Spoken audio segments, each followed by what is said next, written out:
கரும்பு வெட்டின கொல்லியை க்ளீன் பண்ண போறோன்ற சீரீஸ்ல பகுதி 2ங்க. காலையில எழுந்து மூஞ்ச கழுவிட்டு காலை உணவுக்கு டீயும் பிஸ்கெட்டும் சாப்பிட்டு எங்க தாத்தா கூட கொல்லிக்கு தாங்க வந்துட்டோம். சின்ன கொல்லியில இருக்க வேலையெல்லாம் நேத்தே முடிச்சாச்சு. இப்ப பெரிய கொல்லிக்கு வந்துட்டோம். நான் எப்படி கேட்டு கேட்டு வேலை செய்யறேன்னு நீங்களே பாருங்க.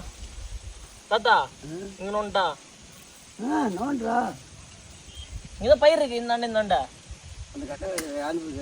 தப்பா வேலை செஞ்சுட்டேன்னா திட்டு வாங்க முடியாது. அதுக்கு 1க்கு 2 வாட்டி கேட்டே வேலை செஞ்சுக்கலாம். இன்னைக்கு கரும்பு பயிர் வைக்கிறதுக்கு பள்ளம் தாங்க போட்டோம். ஒரு 40% வேலை முடிஞ்சிருக்கும். அதுக்குள்ளே மழை பெய்ய ஆரம்பிச்சிருச்சு. சரி நாமளும் ஒரு சின்ன பிரேக் எடுத்து வீட்டுக்கு போய் சாப்பிட்டு வந்துடலான்னு கிணத்துல தண்ணி மேல வந்ததுனால கிணத்துல இருக்க தேங்காய் எல்லாம் பொறுக்கி எடுத்துக்கிட்டு மூஞ்சி கை கால்லாம் கழுவிட்டு வீட்டுக்கு சாப்பிட தாங்க போயிட்டோம். வீட்டுக்கு போயிட்டு சாப்பிட்டு லைட்டா கண்ணா சந்தாலும் காலின்னு நினைச்சுக்கிட்டு திரும்பவும் கொல்லிக்கு தாங்க வந்துட்டோம். ஒரு 10% தான் வேலை செஞ்சிருப்போம். மழை நல்லாவே வெளுத்து வாங்க ஆரம்பிச்சிருச்சுங்க. கொடையும் எடுத்துட்டு வரல.